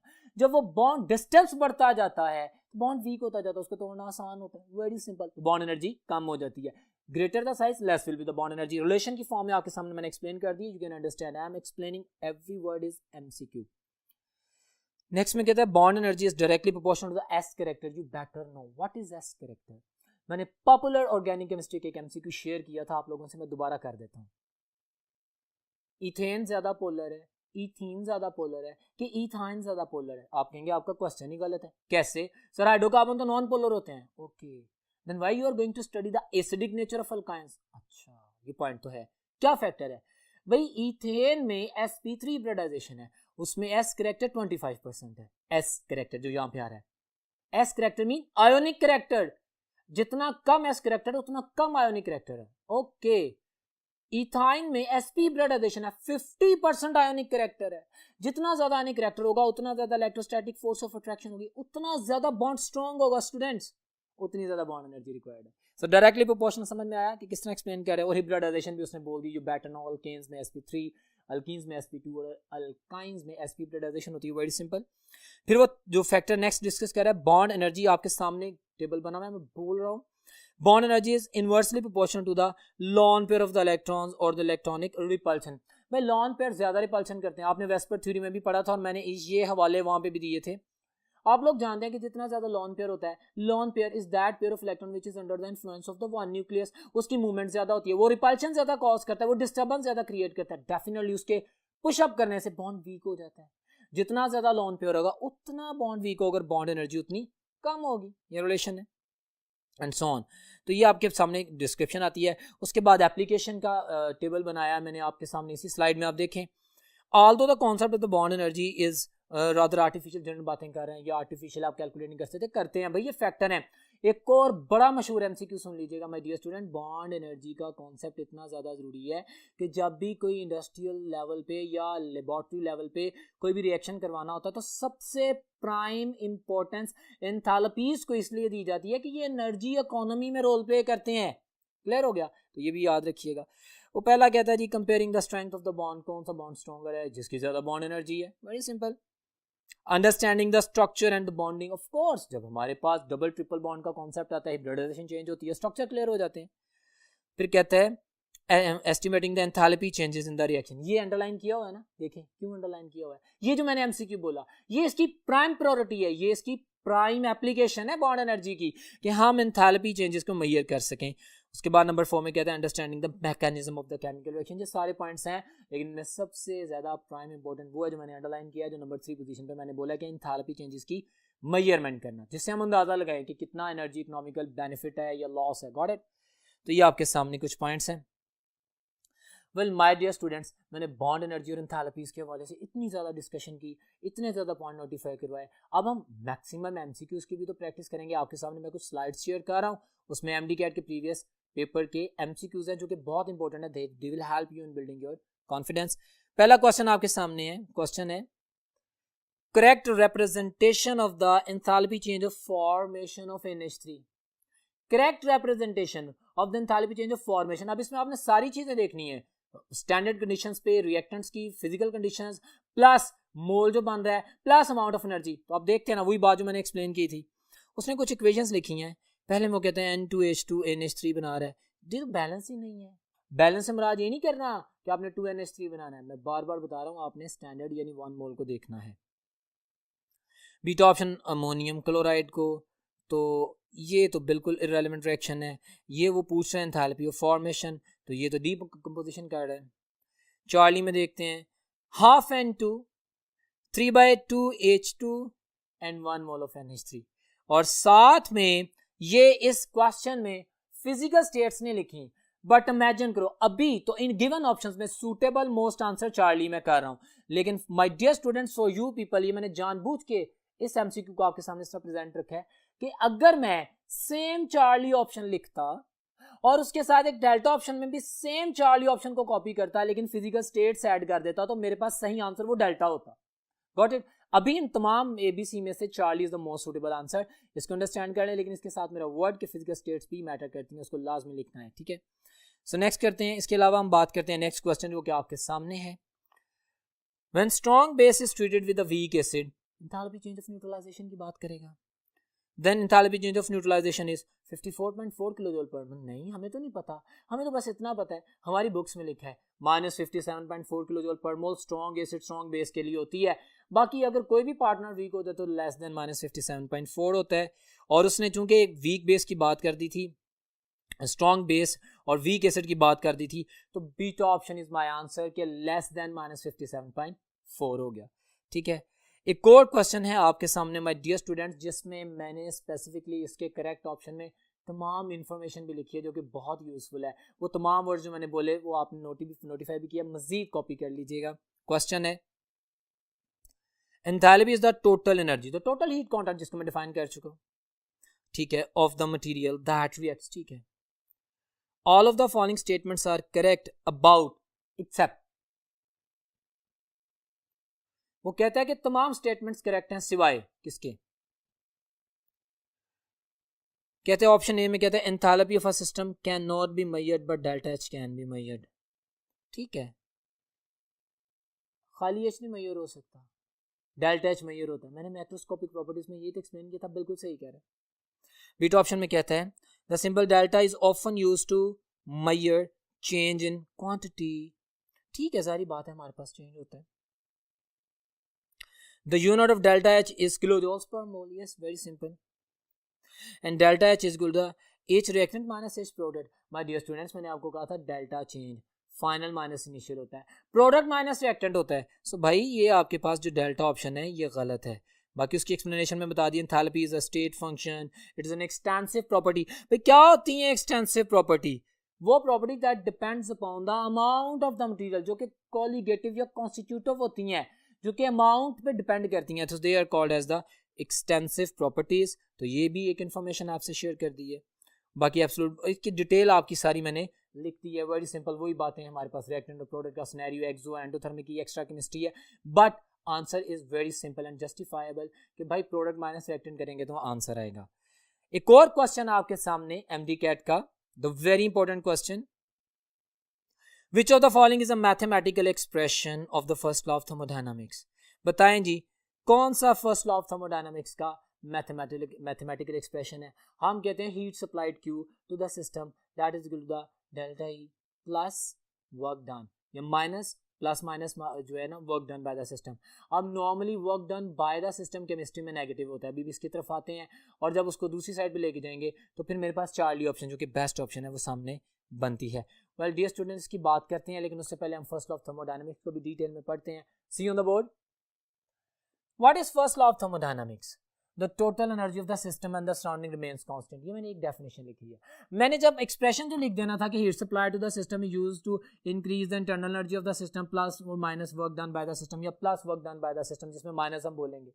Work done by the system is negative W, work done on the system is positive W. अब सुने, मैं ये डेफिनेशन बोल सकता था, लेकिन ये डेफिनेशन मैंने लिखी। इसके अलावा एक और डेफिनेशन मैं फर्स्ट लॉ ऑफ थर्मोडायनामिक्स की बोलता हूँ, energy content of the universe remains same. हाँ, ये भी फर्स्ट लॉ ऑफ थर्मोडायनामिक्स है। ये law of conservation of energy भी फर्स्ट लॉ ऑफ थर्मोडायनामिक्स है। Energy can not be created, neither be created not be destroyed, but can be converted into one to another form. सारी first law of thermodynamics की examples हैं। अब अगर simple as a simple student बात करते हैं तो heat supply to the system increase the internal energy of the system plus the work done by the system या ऑन द सिस्टम। ये टोटल रिलेशंस हैं। अब इसमें भी बड़े इंटरेस्टिंग कॉन्सेप्ट्स हैं, पूरी डेरिवेशन नहीं दे रहा, लेकिन एंट्रेंस टेस्ट के वाले से बात करूंगा, पॉइंट आउट करें। कांस्टेंट वॉल्यूम पे बात करते हैं। कांस्टेंट वॉल्यूम का मतलब है delta V zero, no change in volume, fixed piston. अच्छा, तो जितनी हीट सप्लाई करेंगे कांस्टेंट वॉल्यूम पे हमारे पास वो सारे की सारी इंटरनल एनर्जी को इंक्रीज करेगी ना। क्यों? क्योंकि आपके पास डेल्टा वी का फैक्टर तो जीरो हो गया है, तो ये जीरो हो जाएगा। तो यहाँ पे आप ये देखेंगे एमसीक्यू में पूछा जाता है कि when heat supplied at the constant volume और विद द फिक्स्ड पिस्टन, तो जितनी हीट सप्लाई करते हैं that increase the internal energy of the system. अच्छा, तो कांस्टेंट प्रेशर पे क्या होता है भाई? जब हम कांस्टेंट प्रेशर पे हीट अप्लाई करते हैं तो डेफिनेटली मॉलिक्यूल्स की इंटरनल एनर्जी इंक्रीज होती है और डेफिनेटली कुछ वर्क डन भी होता है। Work done, pressure volume work है ना, हम केमिस्ट्री में प्रेशर वॉल्यूम वर्क पढ़ते हैं क्योंकि पिस्टन में हमने प्रेशर एक्सपेंड किया है और उससे वॉल्यूम चेंज हुआ है। हमने जो फिजिक्स में फोर्स है और जो डिस्टेंस है उसको कन्वर्ट किया हुआ है इसमें। Got it? अब देखें दोनों काम हुए हैं तो हमारे पास इसको बोलते हैं enthalpy change, delta H, frankly speaking. तो कांस्टेंट प्रेशर के ऊपर जो हीट सप्लाई की जाती है that also increasing the internal energy plus the work done. ठीक है, तो इन दोनों की वजह से जो टोटल हीट कंटेंट है वो चेंज होते हैं, उसको हम बोलते हैं एंथैल्पी। तो QP is equal to the of course delta H, ये याद रखना है, QV is equal to delta E. अब ये बड़े इंपॉर्टेंट एमसीक्यूज है जो मैं एक्सप्लेन कर रहा हूं। QP is larger than QV normally क्योंकि टोटल हीट कंटेंट ज्यादा है। मेरे पास इमेजिन करें इक्वल वॉल्यूम ऑफ गैसेस हैं, मैं कहता हूं एक का पिस्टन फिक्स है, जस्ट इमेजिन फिक्स यानी फिक्स वॉल्यूम है। मैं कहता हूं भाई और एक का मूवेबल पिस्टन है जिसमें वर्क डन की पॉसिबिलिटी है। मैं कहता हूं कि एक इतनी हीट सप्लाई करो कांस्टेंट वॉल्यूम और कांस्टेंट प्रेशर पे, इन दोनों सिस्टम्स में equal number of particles, equal number of the gas है, लेकिन एक में वॉल्यूम फिक्स है एक में नहीं है। तो आपने कोई ऐसा रिएक्शन करना है, वो हीट सप्लाई करनी है कि जिसके जरिए आप लोगों के पास वो जो दोनों की इंटरनल एनर्जी चेंज है वो बराबर है। दोनों में internal energy change let's suppose 10 kilo joules की आ जाए। अब अगर मैं फिक्स वॉल्यूम में हीट सप्लाई करूंगा तो मैं 10 किलो जूल प्रोवाइड करूंगा क्योंकि वो 10 kilo joule automatically 10 kilo joule बढ़ा देगी एनर्जी इंटरनल, क्योंकि वो तो वॉल्यूम फिक्स है। हम जानते हैं कि कांस्टेंट वॉल्यूम पे जितनी एनर्जी सप्लाई करेंगे इंटरनल एनर्जी इंक्रीज करेगी। लेकिन अगर मैं कांस्टेंट प्रेशर पे जाता हूं तो मेरे पास मुझे 20 किलो जूल एनर्जी हीट देनी पड़ेगी। क्यों? क्योंकि सर 20 में से 10 तो इंटरनल एनर्जी इंक्रीज करेगी जो मेरी डिजायर्ड ऑप्शन है, बाकी 10 work done by the system हो जाएगा। ओके, तो इसका मतलब है कांस्टेंट प्रेशर पे अगर equal change of internal energy लाना चाह रहे हैं तो QP जो सप्लाई करनी पड़ेगी वो ज्यादा होगी। ये मैंने एक्सप्रेशन लिखा है, QP is larger than QA, ये इसकी डिस्क्रिप्शन है। नॉर्मली इसको स्टैंडर्ड माना जाता है, बट अगर आप देखें उसी फैक्टर में मैंने कहा कि delta H is larger than delta E, that's why. But अगर कांस्टेंट वॉल्यूम पे बात करें तो भाई फिर डेल्टा एच वही होता है जो डेल्टा ई। क्यों? कांस्टेंट वॉल्यूम पे what is delta H? Total heat content. अभी मैंने इस रिलेशन से प्रूव किया है कि इसको मैं क्यू भी कह सकता हूँ, इसको मैं डेल्टा एच भी कह सकता हूँ, एंथैल्पी चेंज भी कह सकता हूँ। तो ये मैं वैल्यू अगर यहाँ पे पुट करता हूँ तो delta H delta E eight constant volume. तो ये इंटर कन्वर्टेबल रिलेशन है जो कि बड़े टेक्निकल अंदाज में वो यूज करेगा आप लोगों को एक्सप्लेन करने के लिए। लेकिन इस सारे लेक्चर के डिस्क्रिप्शन में आप इन तमाम बातों को जब ज़हन में रखेंगे यू विल प्ले वेल। अब मैं इसकी कुछ प्रैक्टिस करता हूँ एमसीक्यूज की जो कि आपके सामने है। वेल माय डियर स्टूडेंट्स, एक क्वेश्चन है आपके सामने। All of the following enthalpy changes have positive और नेगेटिव वैल्यूज एक्सेप्ट। अब वही पुराना जो भी मैंने थोड़ी देर पहले बात की थी enthalpy चेंजेस की, उन सबको सोच के आंसर कीजिएगा। हमारे पास वो कहता है कि हैव ऑलवेज मतलब मे बी पॉजिटिव और नेगेटिव वैल्यूज एक्सेप्ट। अच्छा देखते हैं, तो एंथैल्पी ऑफ फॉर्मेशन में भी पॉजिटिव में भी नेगेटिव। मैं बात कर चुका हूँ इसकी, एमडी कैट का क्वेश्चन मैंने कहा था ना आया था। Enthalpy change of solution positive negative होता है, एक्सो एंडो होता है। और ये लेटिस एनर्जी भी हमारे पास उसी सिनेरियो में आती है। Delta option is my answer, atomization is always positive not positive negative. Got it? So ये बातें आपके सामने आ रही हैं। स्टैंडर्ड एंथैल्पी, नेक्स्ट क्वेश्चन है, standard enthalpy of the solution of the ammonium chloride in kilojoules per mole. ये तो मेमोरी बेस्ड क्वेश्चन है, ये लिखा भी हुआ है कि 2010 के एमडी कैट के क्वेश्चन में पूछा गया था। मैंने बताया भी था कि 16.2 किलोजोल्स पर मोल होता है, एंडोथर्मिक एंथैल्पी ऑफ सॉल्यूशन होती है। So very simple, beta option. एक और क्वेश्चन आपके सामने आप देख सकते हैं, the enthalpy of a reaction depends on the following factors except. किस पर डिपेंड नहीं करता? Physical state of the reactants only. मुझे ये बताएं। अच्छा बात करते हैं प्रोसेस एट कांस्टेंट प्रेशर और एट कांस्टेंट वॉल्यूम, अभी बात हुई है। क्वांटिटीज ऑफ द रिएक्टेंट्स, अभी मैंने बात की ना enthalpies, extensive properties and intensive properties, ये दोनों बातें की हैं। एंड टेम्परेचर, हमारे पास माय डियर स्टूडेंट्स जो आंसर है उसने कहा था कि डिपेंड्स ऑन एक्सेप्ट। तो आप एक्सप्लेनेशन में देखिए, कहते हैं enthalpy of a reaction depends on the following factors, physical state of the reactants and products पे डिपेंड करता है, क्वांटिटीज ऑफ द रिएक्टेंट्स पे। Well my dear students, alpha option को मैंने पता है क्यों चूज किया है, क्योंकि उसने गलत कहा है, क्योंकि उसने कहा है कि physical state of the reactants only. Reactants and products दोनों चीजों पे डिपेंड करता है। तो ये भी देखिए कितना मेजर ट्रिक है। आपको पता है कि रिएक्टेंट्स पे डिपेंड करता है, लेकिन रिएक्टेंट के साथ प्रोडक्ट भी आना चाहिए थे, इस वजह से मैंने अल्फा ऑप्शन को गलत करार दिया है। तो ये कुछ प्रैक्टिस आप लोगों के सामने की गई इन क्वेश्चंस की। वेल माय डियर स्टूडेंट्स, अब हम चलते हैं नेक्स्ट बोर्ड पे और देखते हैं वहां पे क्या है।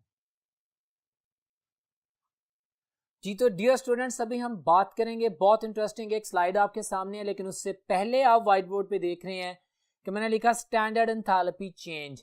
एंथैल्पी चेंज होती है, हमें कैसे पता चलता है? हम मेजर करते हैं, हम कैलकुलेट करते हैं। हम कैसे कैलकुलेट करते हैं? वो पूरी जो साइंस है, वो जो पॉइंट्स हैं, वो जो एमडी कैट के वाले से तमाम एस्पेक्ट्स हैं, उनको मैंने एक स्लाइड में शेयर किया। सी ऑन द स्लाइड आप देख रहे हैं enthalpy, standard enthalpy change mention किया गया है मेन टाइटल। आगे उसके दो ब्रांचेस उसने की हैं ऑर्गेनोग्राम में। पहला मैं पढ़ रहा हूँ, कहते हैं enthalpy change can be measured experimentally by calorimeter. Experimentally by calorimeter, ये एमडी कैट का एमसीक्यू आ गया। और दूसरा उसने कहा कि enthalpy change can be calculated mathematically by Hess's law, experimentally by calorimeters and mathematically by Hess's law. अब पहले हम कैलोरीमीटर्स की बात करते हैं। हमने डिफरेंट एंथैल्पीज पढ़े, अब इसकी डिटेल देखें, आपके सामने स्लाइड है। डियर स्टूडेंट, स्लाइड आप लोगों के लिए स्पेसिफिकली डिजाइन की गई है ताकि आप लोगों की इसकी अंडरस्टैंडिंग हो जाए, एमडी कैट से रिलेटेड क्वेश्चंस आप फिंगर टिप्स पे आंसर कर सकें। बड़ा सिंपलेस्ट वे है। सबसे पहले ग्लास कैलोरीमीटर है, इन्होंने एंथैल्पी चेंज ही मेजर करना ना। ग्लास कैलोरीमीटर वो क्या, मैं डिफाइन करता हूँ, बाद में दूसरे पॉइंट से ऐड करता हूँ। कहता है it is that type of the calorimeter which is used to measure the enthalpy change of neutralisation. Glass calorimeter is used to measure the enthalpy change of the neutralization, and bomb calorimeter is that calorimeter which is used to measure the enthalpy change of combustion। MCQs हैं ये दोनों, MCQs हैं, elaborative define भी कर दिया। आप देखें वो कौन से फैक्टर होते हैं, आप सारा जानते हैं, आपके सामने प्रोसीजर है। न्यूट्रलाइजेशन रिएक्शन करते हैं, एक बीकर में लेते हैं, स्टीरोइड ऐड करते हैं, टेम्परेचर चेंज नोट करते हैं। अब उनमें से जो वैल्यूज हमने नोट करनी है, mass, heat capacity, change in temperature, then we will be able to calculate the Q। और ठीक है, उसके बाद फिर हम एनर्जी पर मोल भी निकाल लेंगे। सो वो फैक्टर आपके सामने है, देखें वो कहता है, वो उसने फार्मूला भी लिख दिया उसके, enthalpy change is equal to Q that is equal to MS delta T, where is M is the Q is the heat supplied, you better know evolved or absorbed, evolved और absorbed, supplied है तो absorbed है, evolved है तो वो हम gain कर रहे हैं। M is the mass of the substance, S is the specific heat। You know what is specific heat? It is the amount of energy required to raise the temperature of any substance by 1 Kelvin or 1 degree centigrade। You better know all that, ठीक है। और अगर मैं water के साथ liquid का standard बना के बोलूंगा तो मैं इसको स्पेसिफिक हीट कैपेसिटी बोल दूंगा, ठीक है। तो ये आप लोगों को पता है, क्लियर होना चाहिए, मैंने बता दिया, ज़हन में रखिएगा। तो ये फार्मूला आपके सामने है। अगर आपको डिफरेंस डेल्टा टी यानी चेंज इन टेम्परेचर पता लग जाए, अगर आपको उसकी स्पेसिफिक हीट का पता चल जाए, अगर आपको मैस पता चल जाए, तो आप हीट इवॉल्व या एब्जॉर्ब कैलकुलेट कर सकते हैं। वेरी सिंपल, ग्लास कैलोरीमीटर की मदद से। अब बॉम्ब कैलोरीमीटर की बात करते हैं, वो आपके सामने लिखा गया है। हमारे पास ऑर्गेनिक कंपाउंड जो बर्न किया जा सके, जिसको बर्न करके उसकी जो कंबस्शन करके जो एनर्जी है वो आपके साथ जो सराउंडिंग वाटर है जिसमें बॉम्ब मौजूद होता है, ऑफ कोर्स उसकी वजह से टेम्परेचर चेंज होता है, उसको मेजर करते हैं, डेल्टा टी मेजर करते हैं। मैस एम आपको पता होना चाहिए, सारी बात है कितना मैस आपने बर्न किया, वेरी सिंपल। तो इसी तरह स्पेसिफिक हीट कैपेसिटी का भी पता होना चाहिए, वैल्यू पुट करते हैं and you are getting the answer. तो असल इस ऑर्गेनोग्राम में जो मेन फैक्टर था आपके पास, एक्सपेरिमेंटली अगर आपने मेजर करनी है एंथैल्पी चेंज तो यू विल यूज कैलोरीमीटर, चाहे बॉम्ब चाहे जो हमारे पास ग्लास कैलोरीमीटर है। और अगर आपने मैथमेटिकली कैलकुलेट करना है तो that is हैसेस law. हैसेस law of constant heat summation क्या है? और व्हाइट बोर्ड पे देखिए मैंने इसकी डेफिनेशन लिखी है। The enthalpy change of a system depends only on it's initial and the final states. इसका मतलब क्या है? इसका मतलब यह है कि एक केमिकल रिएक्शन जिसमें बॉन्ड मेकिंग हो, बॉन्ड ब्रेकिंग हो, रिएक्टेंट से प्रोडक्ट बने, कोई भी चीज बने, वो रिएक्शन चाहे एक स्टेप में हो, चाहे 2 स्टेप में हो, चाहे जितने मर्जी स्टेप में हो, उसका जो नेट एंथैल्पी चेंज है वो वही रहेगा। यानी अगर आप 1 + 2 + 3 करेंगे, इन सबको ऐड करेंगे तो जितने भी स्टेप्स हैं उन तमाम स्टेप्स की एंथैल्पी को आप सम अप करेंगे तो आपके पास टोटल एंथैल्पी चेंज आएगी। अब आपके पास इनिशियल स्टेट और फाइनल स्टेट का जो डिफरेंस है that is enthalpy change. Steps के दरमियान की जो एंथैल्पीज उनको जमा कर देंगे, नेट रिजल्ट सेम आएगा। बड़ी कॉमन एग्जांपल है, आप लोगों ने बुक में भी पढ़ा हुआ है कि ए से डी डिस्टेंस पे जाना है, चाहे ए से बी जाए, बी से सी जाए, सी से डी जाए, मैटर जो चीज करती है ना that is the distance from A to D. अब उसके लिए भी एक स्लाइड बनाइए, आप देखें, आप लोगों के सामने मैं शेयर कर रहा हूं ताकि एमडी कैट के स्पेसिफिक मोड ऑफ लेक्चर में जिसमें हमारा एम्फेसिस एंट्रेंस टेस्ट के इंपॉर्टेंट क्वेश्चंस को एनालाइज करना है, हमें क्लैरिटी हो जाए। सो आप सामने स्लाइड देख सकते हैं, हैसेस लॉ डिफाइन कर रहे हैं, डेफिनेशन मैंने लिख भी दी है, यहाँ पे भी एक कॉपी है, वो तो डेफिनेशन आपके सामने है। अब जो सेंटर वाला बार है वो मैथमेटिकल रिप्रेजेंटेशन विद एक्सप्लेनेशन है। देखिए, according to the Hess's law mathematically delta H can be calculated as let's A can be converted into the D. वो जो मैंने अभी बोला, तो ए टू डी जाएंगे, एक स्टेप हो गया, फाइनल स्टेप हो गया, रिएक्टेंट ए प्रोडक्ट डी। अब बेशक मैं ए से डी जाने के लिए ए टू बी जाऊं 1 स्टेप, बी टू सी जाऊं 2nd step, C to D जाऊं 3 स्टेप, तो मेरे पास नेट एंथैल्पी चेंज वही आएगी जब मैं delta H 1 + delta H 2 + delta H 3 को जमा करूंगा, तो that will be equal to the delta H which was A to D. ठीक है, ये आपके सामने डिफरेंट एग्जांपल्स हैं उसने। और जो उसने जो नंबर 4 पॉइंट के ऊपर रिप्रेजेंट किया है कि हमारे पास सम ऑफ एक साइकिल में टोटल एंथैल्पी चेंज 0 होती है।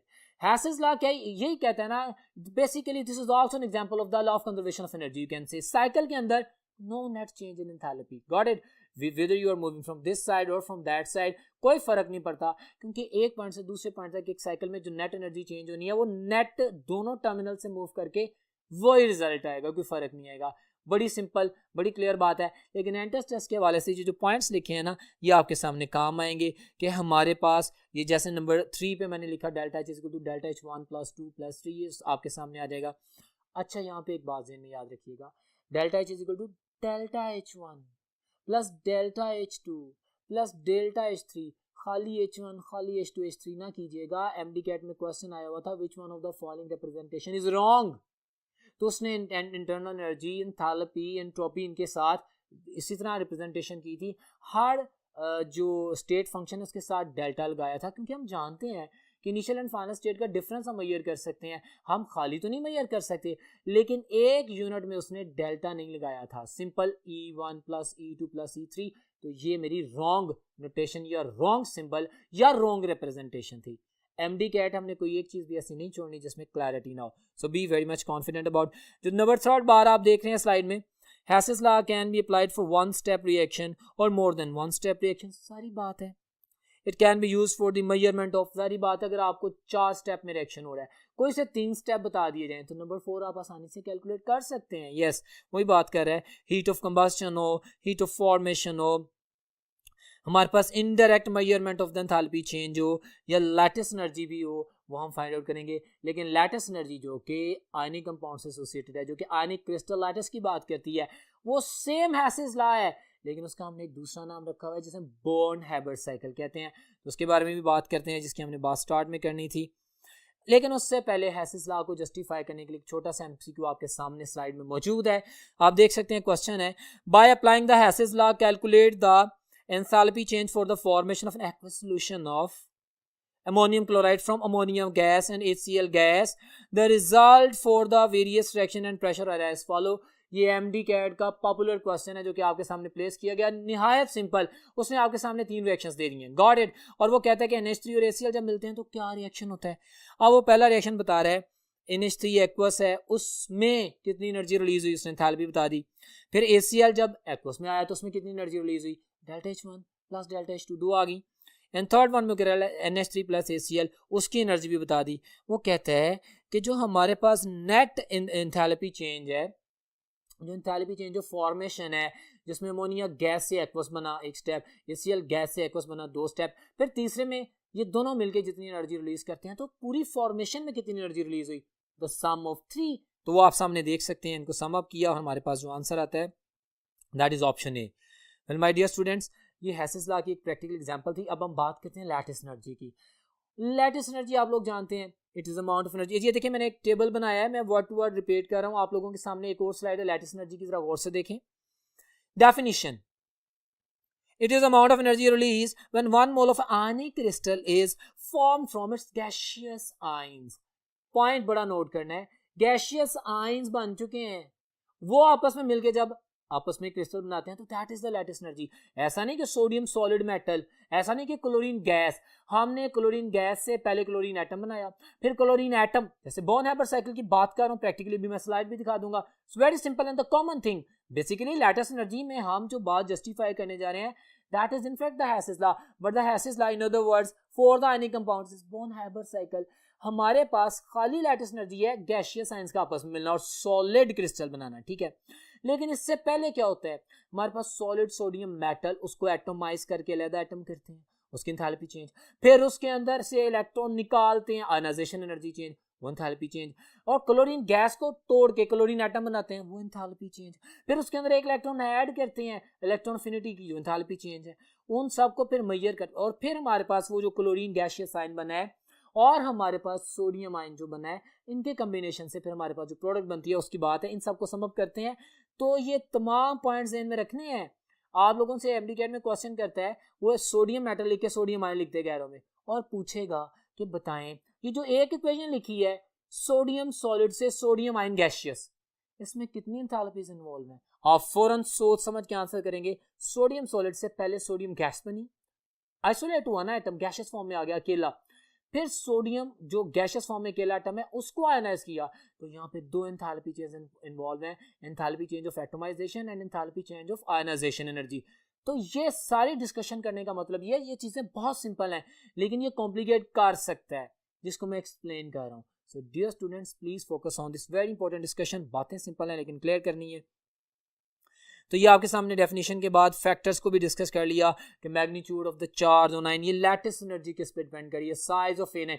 साइज ऑफ आयन जितना बढ़ता जाएगा, डिस्टेंस बढ़ता जाएगा, बॉन्ड वीक होता जाएगा, लैटिस एनर्जी कम होती जाएगी. आयनिक साइज जितना बढ़ता जाएगा, लैटिस एनर्जी कम होती जाएगी, वाइस वर्सा. Got it. और दूसरा जो फैक्टर है magnitude of the charge on ion, जितना ज्यादा चार्ज होगा आयंस पे, चाहे पॉजिटिव है चाहे नेगेटिव है, अट्रैक्शन ज्यादा होगी, बॉन्ड स्ट्रांग होगा, डिस्टेंस कम होगा, लैटिस एनर्जी ज्यादा आएगी. तो दूसरे लफ्जों में कह सकते हैं कि lattice energy is directly proportional to the magnitude of the charge on the ion and inversely proportional to the size of ion. तो ये सिंपलेस्ट वे में एक्सप्लेन कर दिया, स्लाइड भी आपके सामने शो कर दी है और डिफरेंट वैल्यू से एग्जाम्पलीफाई कर दिया है. तो ये आपके सामने बात आती है. एक क्वेश्चन आपके सामने मैं शेयर कर रहा हूँ एमडी कैट का. In my lecture full explanation के साथ साथ हार्ड वर्डिक्ट की एमडी कैट के प्रीवियस पेपर के very very important question share किए जाते हैं for your best preparation. So once again this question, latest energy of an ionic compound is determined by applying the formula. भाई latest energy, अब ये बहुत खूबसूरत सवाल है. अगर आप बोर्न-हैबर साइकिल को ज़हन में रखें ना, जो कि लेटेस्ट एनर्जी के हवाले से मैंने बात की है, जिसमें अभी बोल रहा हूँ, तो हमारे पास एंथैल्पी ऑफ फॉर्मेशन आती है. Enthalpy formation is equal to what? Let's suppose मेरे पास वो तो लेटेस्ट एनर्जी है ना, फिर उस पहले तो बात करते हैं सोडियम एटोमाइजेशन की, फिर उसकी आयनाइजेशन की, फिर क्लोरीन की एटोमाइजेशन की, फिर उसकी इलेक्ट्रॉन अफिनिटी की, डेफिनेटली फिर लेटेस्ट एनर्जी की. अब हमारे पास एंथैल्पी चेंज ऑफ फॉर्मेशन आती है रिएक्शन की. फॉर्मेशन में ये सारे इंग्रेडिएंट शामिल हैं. अब ये जो क्वेश्चन मैंने आप लोगों के सामने रखा है, इसमें वो पूछना पता क्या चाह रहा है, जनरल रिप्रेजेंटेशन. इसमें एक वर्ड यूज कर रहा है, नोटेशन यूज कर रहा है डेल्टा एच एक्स. वो जो डेल्टा एच एक्स है बेसिकली वो क्या है, वो ये atomization, ionization energy, electron affinity, इन तमाम फैक्टर्स को जमा करके डेल्टा एच एक्स कह रहा है. अब उसका रिलेशन वो पूछना चाह रहा है, तो वो आपके सामने जो रिप्रेजेंटेशन है, माय डियर स्टूडेंट्स, अगर आप रीअरेंज करते हैं तो latest energies enthalpy change of formation में से माइनस कर दें वो तमाम एंथैल्पीज जो आप अलग से कैलकुलेट करें. एंथैल्पी चेंज ऑफ फॉर्मेशन में तो आप लिखते हैं ना उसकी standard state sodium solid plus chlorine जो कि गैसियस फॉर्म में है, और रिएक्शन करके सोडियम क्लोराइड क्रिस्टल बना रही है, उसमें जो भी एनर्जी रिलीज होती है आप कैलकुलेट करते हैं. यू बेटर नो, हम एटोमाइजेशन के एनर्जी भी जानते हैं. आयनाइजेशन एनर्जी सोडियम की 496 किलो जूल पर मोल होता है. डिफरेंट वैल्यूज हैं, 349 -349 किलो जूल पर मोल इलेक्ट्रॉन अफिनिटी होती है, एंड डेफिनेटली 121 एंड 108 हमारे पास एटोमाइजेशन एनर्जी है. इन सबको सम अप करते हैं डेल्टा एच एक्स, और हमारे पास भी जो फॉर्मेशन होता है उसको भी ज़हन में रखते हैं. तो इन तमाम फैक्टर्स को जब जमा करते हैं तो कहते हैं ना सोडियम क्लोराइड की क्रिस्टल की lattice energy -787.7 kilo joule per mole है, जो कि आपकी बुक में लिखा हुआ है. आपने ये वैल्यूज तो याद करनी है, लेकिन उससे ज़्यादा अहम बात ये जो सारी डिस्कशन मैंने की है कि डेल्टा एच एक्स से क्या मुराद है, इससे मुराद atomization, electron affinity, ionization energy, ये चारों यूनिट मिला दिए गए और फिर फैक्टर HF में से, फॉर्मेशन में से माइनस कर दिए गए, तो आपके पास जो आंसर आता है that is alpha option. My dear students, that was in fact all about the Born-Haber cycle. अब हम एक और क्वेश्चन आपके सामने रख रहे हैं for the confirmation and review of our concept. Question है lattice energy is very useful in discussing the number 1 structure of the ionic compound. अच्छा, number 2 properties of the ionic compound. Okay, statements दे रहा है, देखते हैं। Number 3 में कहता है strength of the bonding of the ionic compound. MDCAT का बड़ा अहम सवाल था।